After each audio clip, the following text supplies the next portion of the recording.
తెలంగాణపై జనసేన అధినేత పవన్ కళ్యాణ్ ఫోకస్ పెట్టారు. జూన్ 2న తెలంగాణ జనసేన నేతలతో సమావేశం కానున్నారు.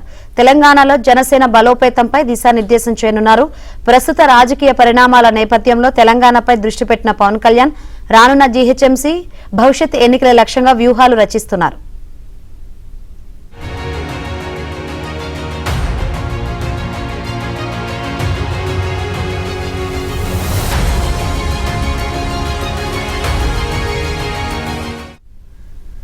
తెలంగాణపై జనసేన అధినేత పవన్ కళ్యాణ్ ఫోకస్ పెట్టారు. జూన్ 2న తెలంగాణ జనసేన నేతలతో సమావేశం కానున్నారు. తెలంగాణలో జనసేన బలోపేతంపై దిశానిర్దేశం చేయనున్నారు. ప్రస్తుత రాజకీయ పరిణామాల నేపథ్యంలో తెలంగాణపై దృష్టి పెట్టిన పవన్ కళ్యాణ్ రానున్న జీహెచ్ఎంసీ భవిష్యత్ ఎన్నికలే లక్ష్యంగా వ్యూహాలు రచిస్తున్నారు.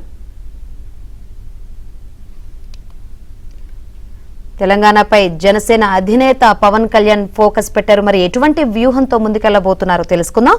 మరిన్ని వివరాలు అందించేందుకు మా ప్రతినిధి నరేష్ సిద్ధంగా ఉన్నారు.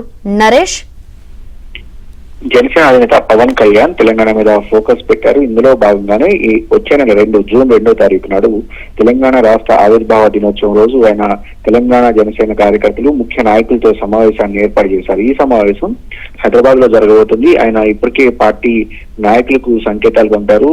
2వ తారీఖున సమావేశానికి సంబంధించి ఏర్పాట్లు చేయాల్సిందిగా. ఇందుకు సంబంధించి హైదరాబాద్ సిటీలోనే ఒక ఫంక్షన్ హాల్ కూడా సిటీ నాయకులు ఇప్పటికే వెతకడం ప్రారంభించారు. ఈ రోజు కూడా ఫైనల్ అవుతుంది. సో ఈ సమావేశం రాజకీయంగా కీలకంగా మారే అవకాశం కనిపిస్తుంది. గత కొన్ని రోజులుగా తెలంగాణ వాళ్ళంతా కూడా ఏదైతే జనసేన అధ్యక్షుడు పవన్ కళ్యాణ్ మీద దుమ్మెత్తి పోస్తున్నారు. ప్రొఫెసర్ నాగేశ్వర్ ఇష్యూ తర్వాత తెలంగాణ ఆంధ్ర అనే ఏదైతే మరొకసారి తెర మీదకి వచ్చిందో దీనికి ఫుల్ స్టాప్ పెట్టాలని చెప్పి పవన్ కళ్యాణ్ భావిస్తున్నట్టు తెలుస్తుంది. ఇందులో భాగంగానే ఆయన ఈ సమావేశాన్ని ఏర్పాటు చేసి ఆయనే స్వయంగా ప్రసంగించే అవకాశం ఉంది. ఇక ఈ ఏడాది నవంబర్ డిసెంబర్ లో జీహెచ్ఎంసీ ఎన్నికలు రాబోతున్నాయి. మొదటి నుంచి కూడా జీహెచ్ఎంసీ మీద పవన్ కళ్యాణ్ ఫోకస్ ఎక్కువగా పెట్టారు. సో జీహెచ్ఎంసీ ఎన్నికల్లో గతంలో కూడా పవన్ కళ్యాణ్ బీజేపీకి మద్దతు ఇచ్చారు. ఈసారి ఖచ్చితంగా బీజేపీతో కలిసి పోటీ చేయడమా లేదంటే ఒంటరిగా పోటీ చేయడం అనేది కూడా సంకేతాలు ఇవ్వబోతున్నారు. అదేవిధంగా తెలంగాణలో మొదటి నుంచి పవన్ కళ్యాణ్ ఒకటే చెప్తూ వస్తున్నారు. 2014లో తెలంగాణ గడ్డ మీదే తాను రాజకీయ పార్టీని జనసేన ప్రారంభించాను. సో తెలంగాణలో తనకు బలమైన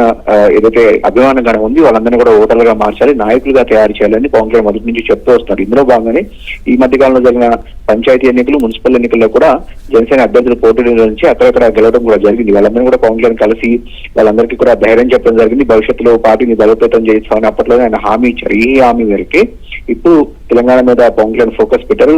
ఈ మే 10వ తారీఖు నాడు ప్రధానమంత్రి నరేంద్ర మోడీ హైదరాబాద్ వచ్చిన సందర్భంగా పవన్ కళ్యాణ్ ని అప్పుడు పరామర్శ పేరుతో పవన్ కళ్యాణ్ ఇంటికి వెళ్లారు. ఆ సందర్భంగా కూడా వాళ్ళిద్దరి మధ్య కూడా రాజకీయంగా కూడా చర్చ జరిగినట్టు సమాచారం. ఇందులో భాగంగానే భవిష్యత్ రాజకీయాలను దృష్టిలో పెట్టుకుని తెలంగాణ మీద కూడా పవన్ కళ్యాణ్ ఫోకస్ పెట్టారు. ఇందులో భాగంగానే జూన్ 2వ తారీఖు నాడు ఆయన కీలక సమావేశాన్ని నిర్వహించబోతున్నారు. చూడాలి ఈ సమావేశంలో పవన్ కళ్యాణ్ ఏం మాట్లాడతారు. అదేవిధంగా తన మీద బలమైన ఆరోపణలు వస్తున్నాయి, ఏదైతే దాని మీద బలంగా విరుచుకుపడుతున్నారు తెలంగాణ వాదులు ఈ మధ్య కాలంలో. సో ప్రొఫెసర్ నాగేశ్వర్ ఇష్యూ తర్వాత ఈ అంశం మీద కూడా ఆయన ఖచ్చితంగా స్పందించే అవకాశం కనిపిస్తుంది.